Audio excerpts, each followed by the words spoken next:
Good morning. Good morning. How are you? You're there. Hello.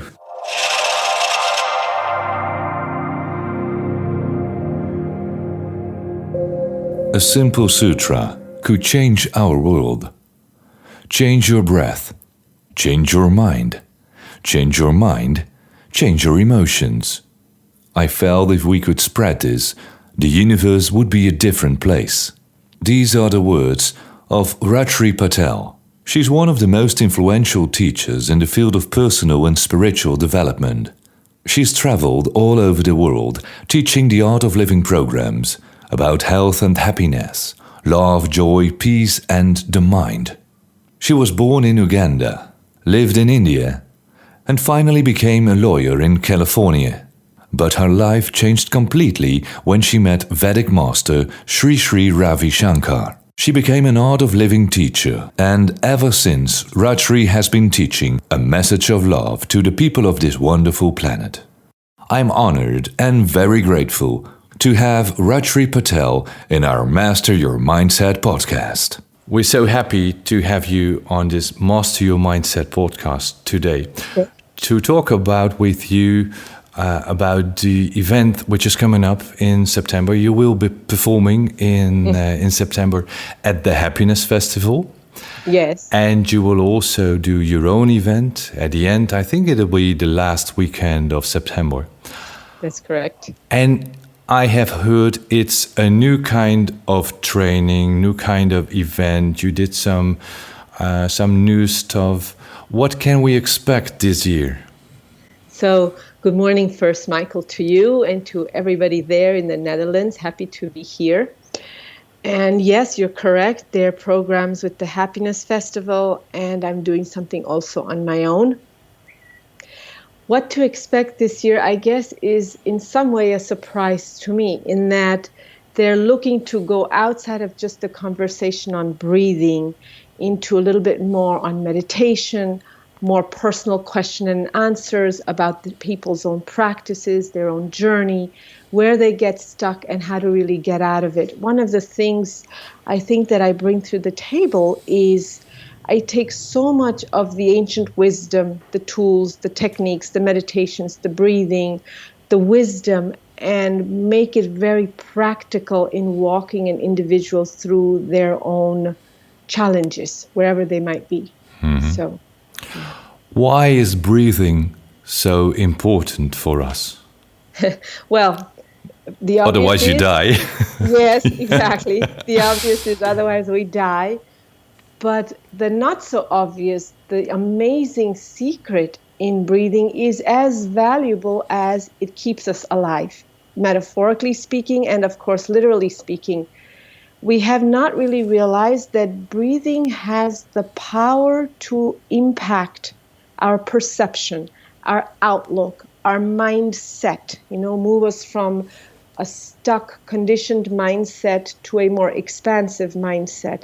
It has the ability, one of the biggest secrets, is to give us more energy. And I don't mean energy as in Red Bull. I mean the fundamental force of energy called prana, as in the fundamental force of gravity.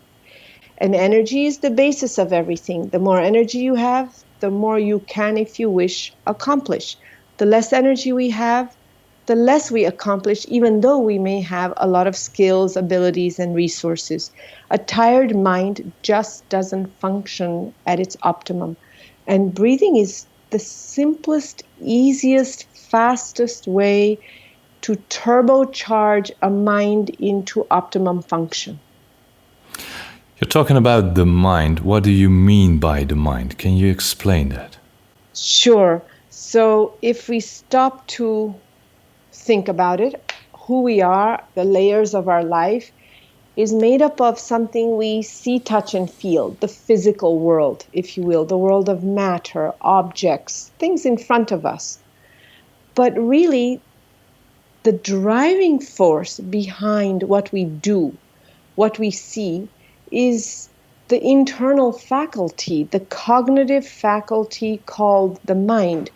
The operating function is maybe called the brain or the central nervous system. But the intelligence that perceives the information that is in front of us and utilizes it to do something with it. And the simplest understanding for most people for mind is thinking.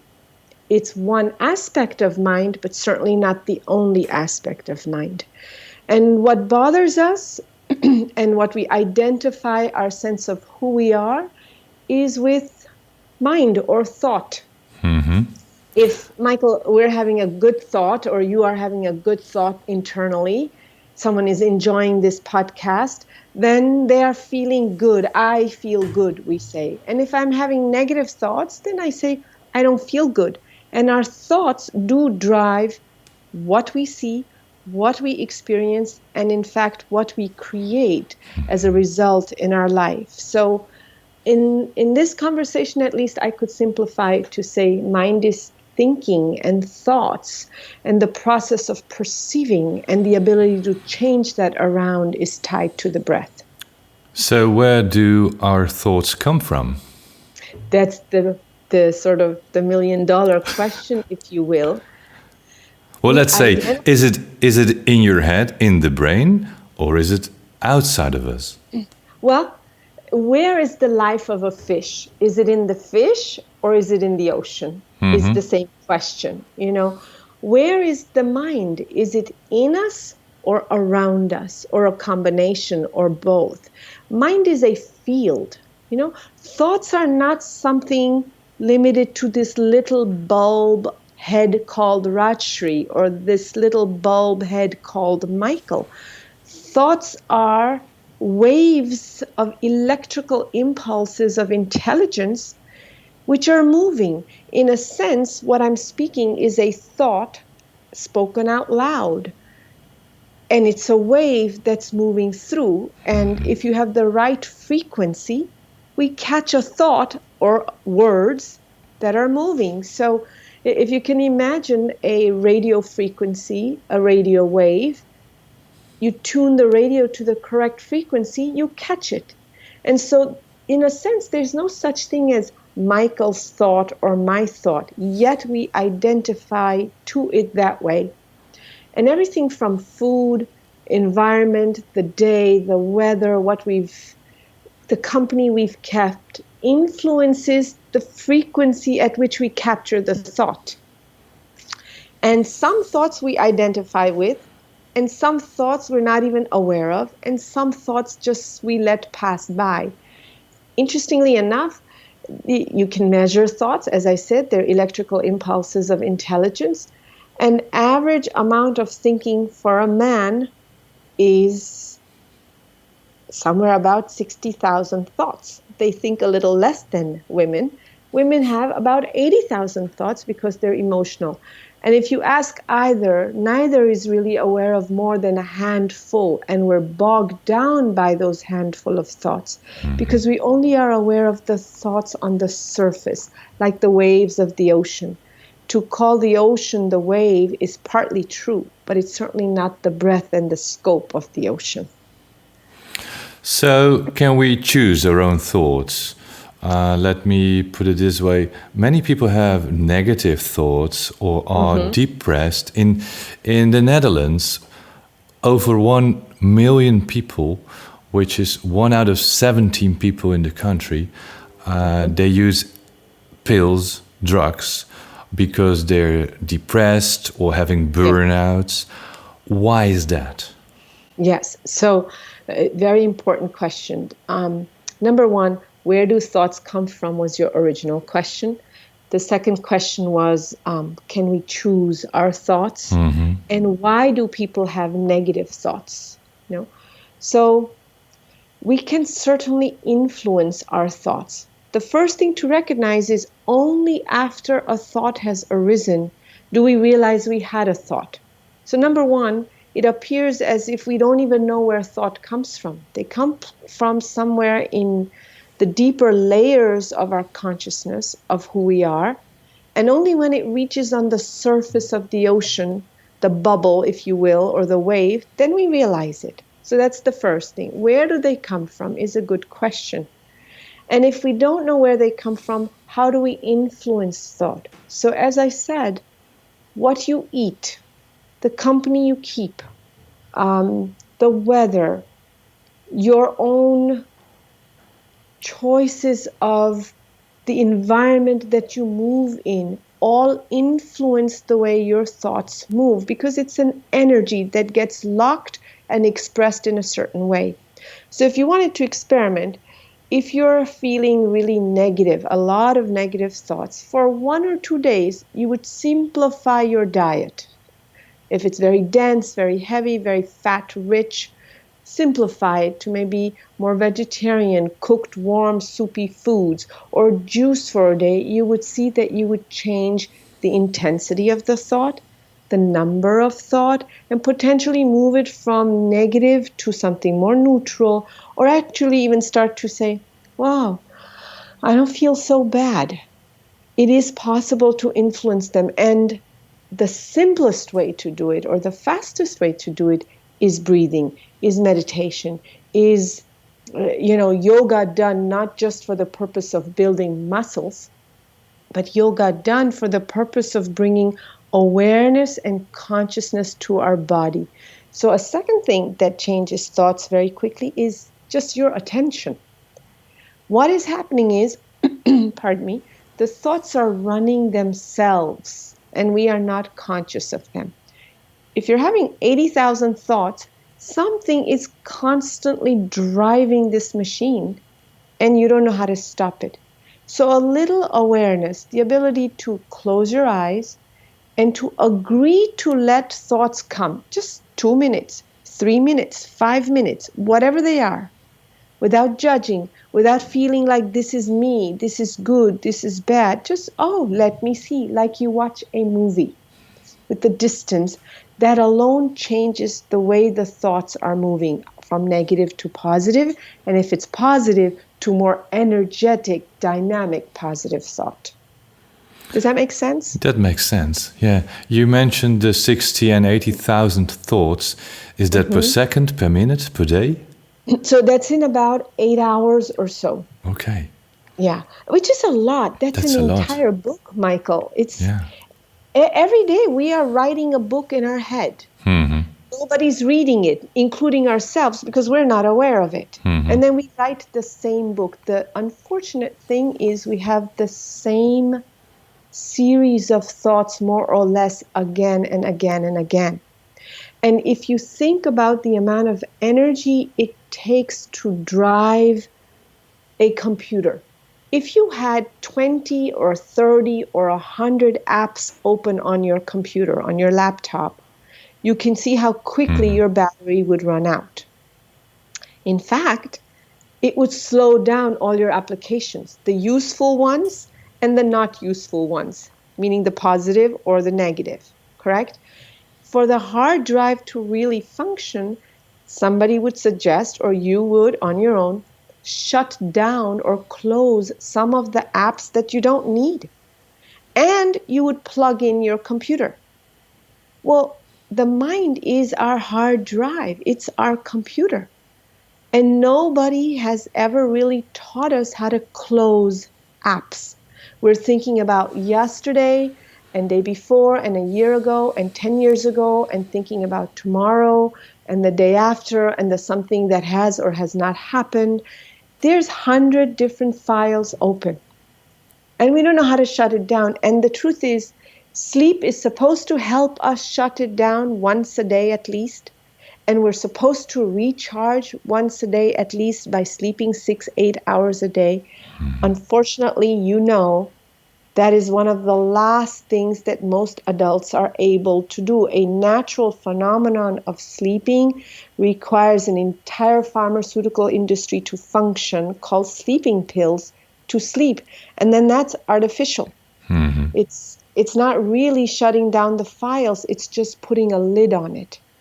And the tools, the techniques, the Art of Living Foundation, what I teach, are entirely around learning how to recharge the hard drive and close the files that you don't need so that you function more optimally, thrive happily, energetically, dynamically to achieve what you want, including human connection.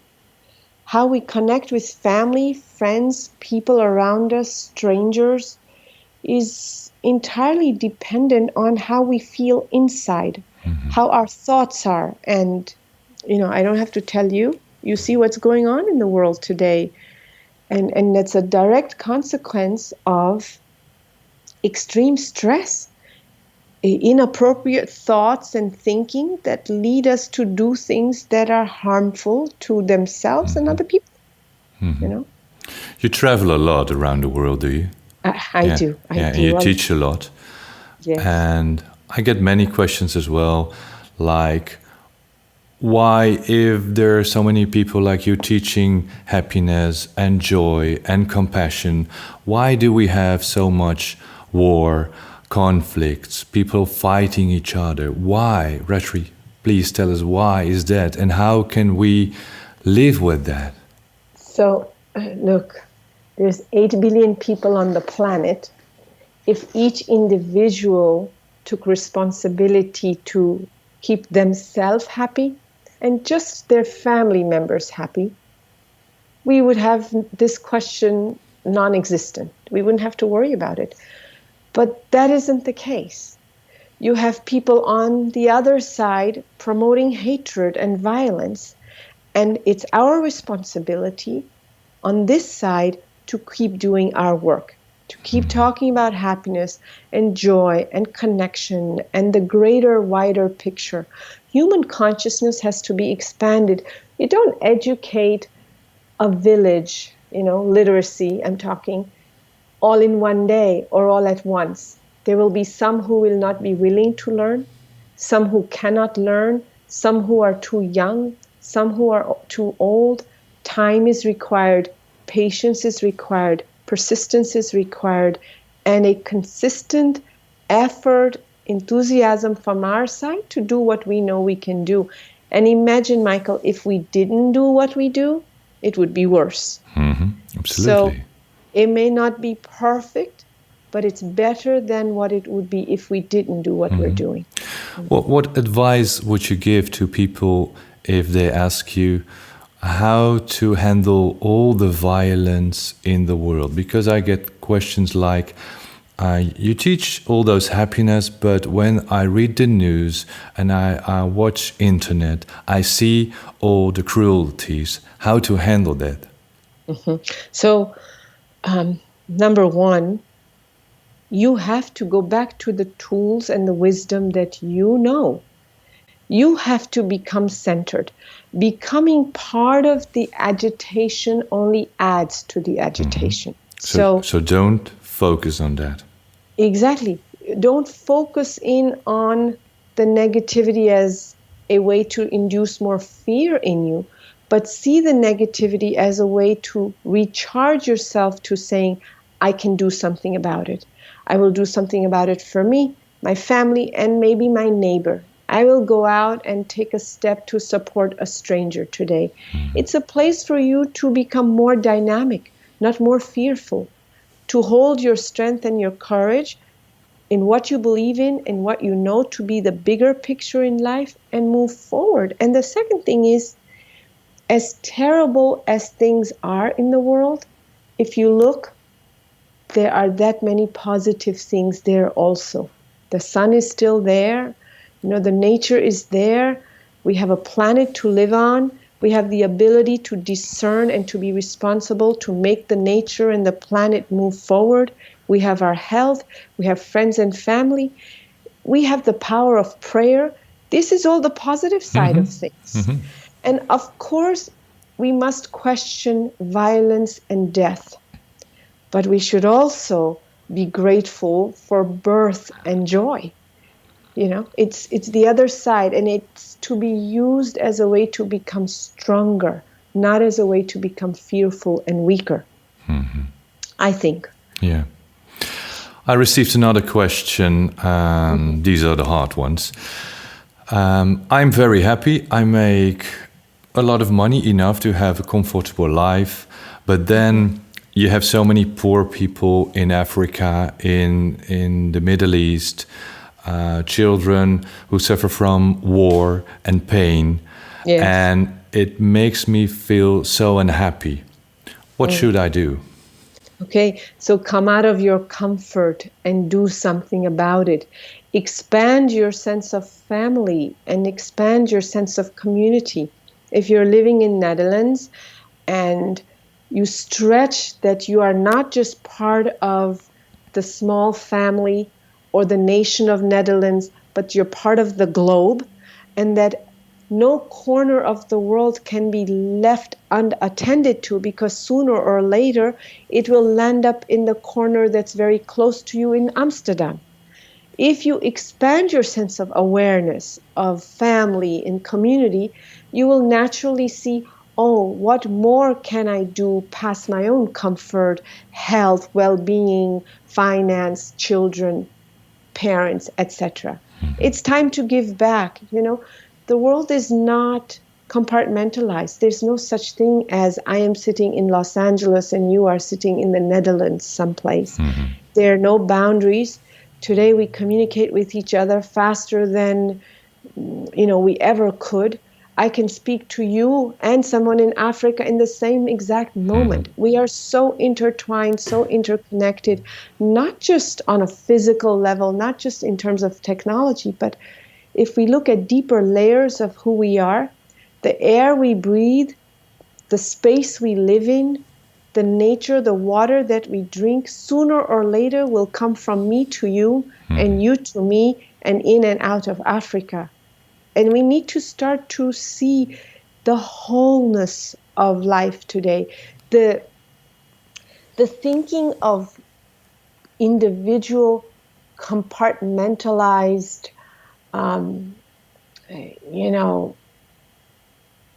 localized lifestyle is really an old thinking. The new paradigm, the new story is about wholeness, interconnectedness, interrelatedness. It's a story in which the conversation is of we, not I. And that's the responsibility, those who are with more resources to take even more than those who have less. And those who have less also need to think the same way. Not to feel separate, not to feel isolated. And we each give what we can, where we can, to create the wholeness. Michael, I'll just say one thing about this, because you're speaking about something that's really at the heart of what matters to me personally, is this idea of wholeness. If we were to define a tree from the roots to the branches, I cannot say it's inaccurate. It's true. A tree is the roots to the top of the leaf, the branches. But I would say that it's an incomplete picture. The whole picture would be the tree is the roots to the branches, but it includes the sun, the rain, the wind, the soil, the earth, the birds and the bees, the seeds of the tree, which become the future seed. If you looked at all of that as a tree, then that's the entire picture. And if you identify your comfort, your happiness as limited to just you, your body, and your two children, then I wouldn't say it's inaccurate. I would say it's incomplete. Because perhaps by the time you get to your grandchildren being 30 years old, you might have to include Africa. You might have to look at the state of poverty and the violence in the Middle East or wherever it is, in London for the matter. Yeah. Do you have the feeling that that there is a global paradigm shift going on at the moment? I certainly think so. I think we need to keep shifting in that direction more and more. But I think the old predatory idea of me, myself, and I is almost obsolete. If not, it will be so. If we are a business, capitalism, we will have to become conscious. Companies and organizations will have to move from the Enron approach to the big corp approach of, where the manufacturer wins, where the owner wins, where the distributor wins, and where the consumer wins. If all win, the owner wins. If not, it will become an obsolete idea and he will end up sitting with closed doors. I really do think it's the new direction, and sooner or later we will all have to embrace it. And it starts by expanding our consciousness. That's the direction we have to go to.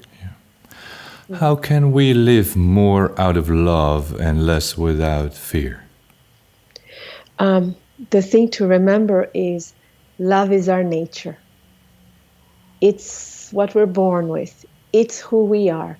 It can never be taken away from us. You know, a baby is born, earth, water, fire, air with a name, but the biggest title is a bundle of joy. This 7-pound little, what you can hold in one hand, spreads joy to any adult, any number of adults that walk into a room. The power of that love is in a little gurgle, you know. A little baby makes a little sound, fills the whole room. An adult has to yell. The power of love is our nature, and fear is nothing other than love turned upside down. It's nothing other than stress. It's an indication that you need a little bit of rest. The moment we rest, the moment we have good 8 hours of sleep, we eat well a little bit, we meditate, we maybe serve someone else, we shift, we flip that fear into, oh, it's not so bad. Oh, I know I can. Oh, love, connection. So we have to remain vigilant and dynamic when it's fear, to flip it around and not to let it grow unnecessarily into more and more. And our tendency is to focus in on the one negative, not on the 9 positive. Why is that? It's so human. Yes, it is. You say it correctly. It is the nature of memory to hold on to what is not working. In fact, the media covers the accident, not the number of cars that made it home safe. We discuss for a moment the beautiful weather, and for 20 moments you got stuck in traffic. This is what we do, isn't it? Unfortunately. And, you know, people who are listening to this, for any human being, it's about turning that tendency around, the responsibility of saying, wait, oh, the mind is negative, it simply means I'm tired. I need 5 minutes to close my eyes, to look inward, to look at things that I'm grateful for, and it immediately flips that energy of fear into positivity. We can control it, and in a sense, yes, it's human, but it's a sign also of not resting enough, which is also human. We multitask, we keep going. Human body is so phenomenally resilient. It can put up with anything until it crashes. And it does crash. And the human mind also has incredible feat of resiliency until it crashes. And it does crash. And we have to attend to it before it crashes, before we reach the burnout, as you say. Yeah. Can you explain what you always teach, the 7 levels of consciousness? Yes. So I think the thing that I would remind myself and anyone to become cognizant of, like, just like I need to brush my teeth, if there's a gentle reminder like that, we are not a single lump faculty. We are not just what we see, touch, and feel. We're not just this body. We're not just a name. We're not just a position or a title or a role that we play in life. You know, yes, I'm a female, you're a male. Yes, you're Dutch, I don't know, Indian, American, and any combination thereof. I like to think I'm You're global. Human first. Yes, and we all are global. Yeah. So I think that we operate on multiple levels of our life. We operate on the physical level, the body level, and it has certain set of rules and principles that make it work well.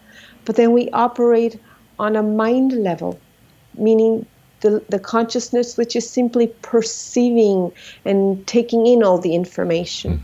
And then on the level of intellect, where we judge, analyze, dissect, divide, label, very necessary faculty. But what the intellect does, perceiving faculty does not do. And they are both necessary, and they don't function under the same rules. Each functions with different set of rules. We also have a memory. You're sitting here talking to me right now, but it's very possible that I'm triggering some memories, some ideas, information that you had thought about 10 days ago, 10 moments ago. Perhaps the listener is remembering something that happened to them 10 years ago. I don't know. So there's a faculty called memory, and it doesn't operate the same way as our intellect operates. And the truth is, we store things in our memory, and we really don't know how to even empty it. We let time empty the memory bank. Eventually we put it into the background.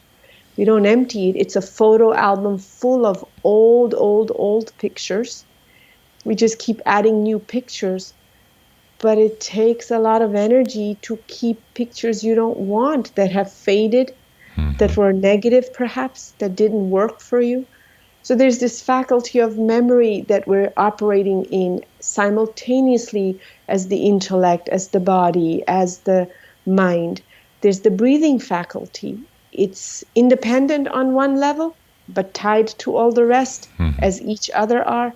And similarly, there's the consciousness, the innate intelligence, the operating principle to all the other layers that's governing everything.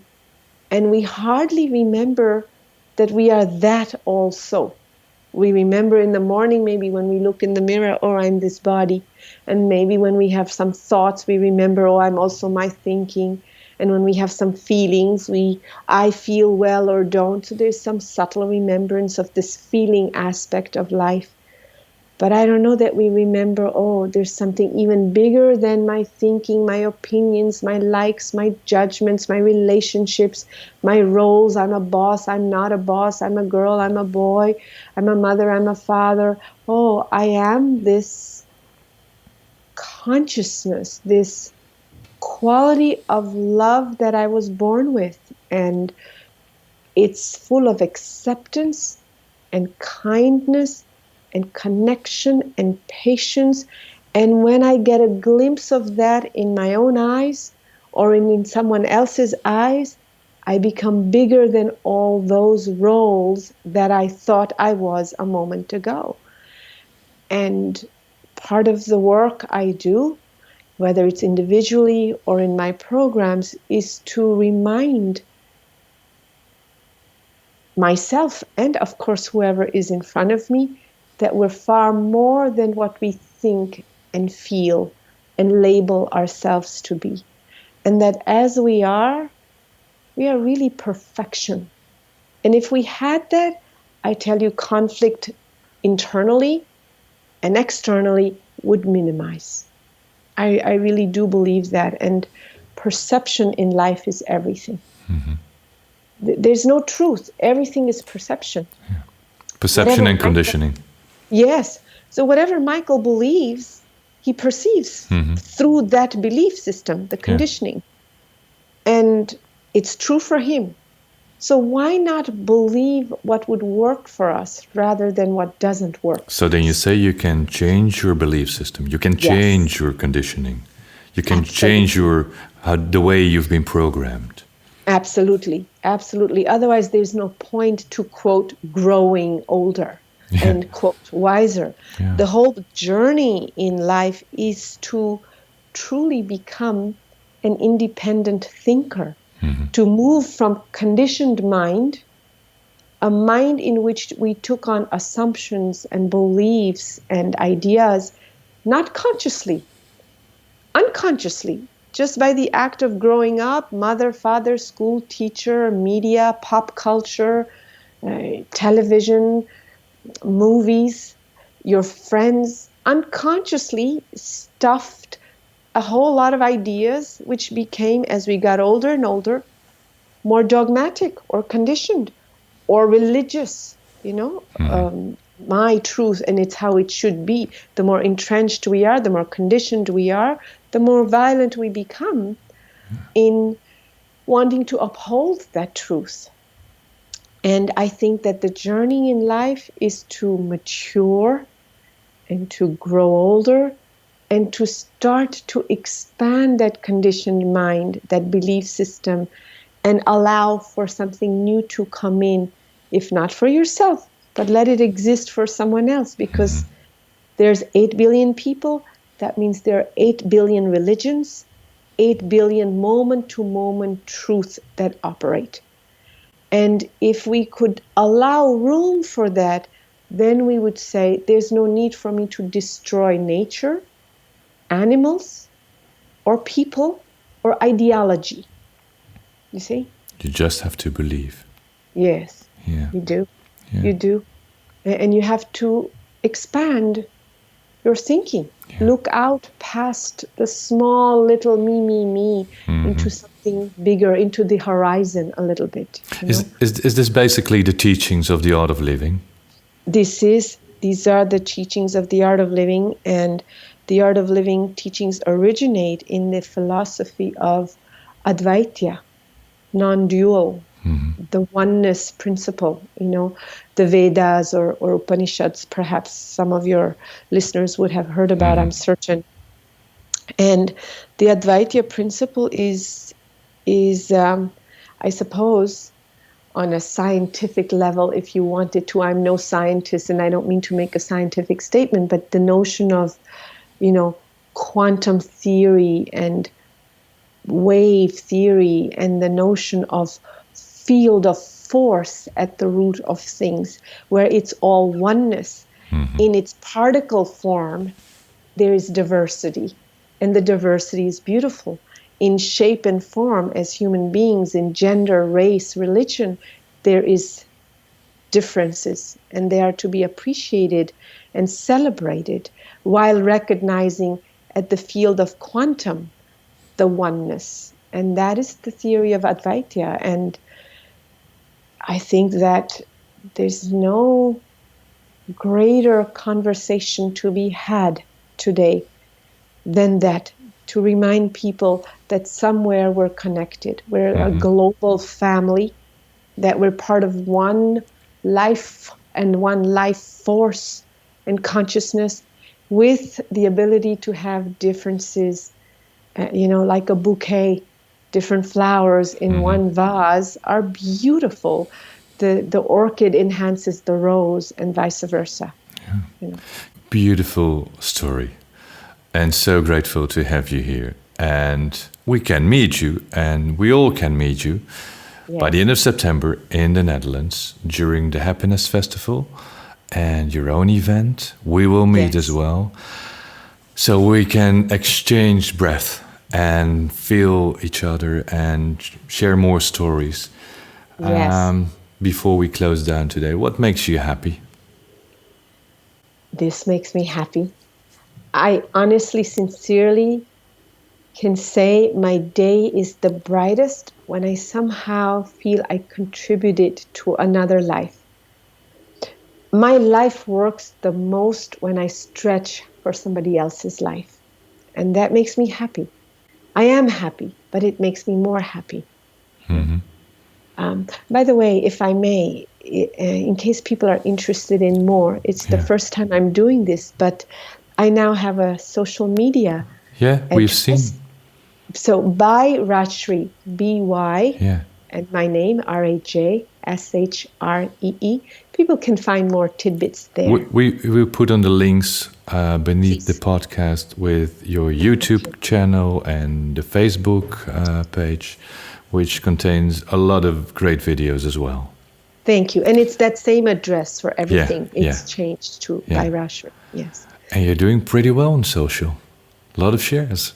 Thank you. Thank you. You. And we love to watch it.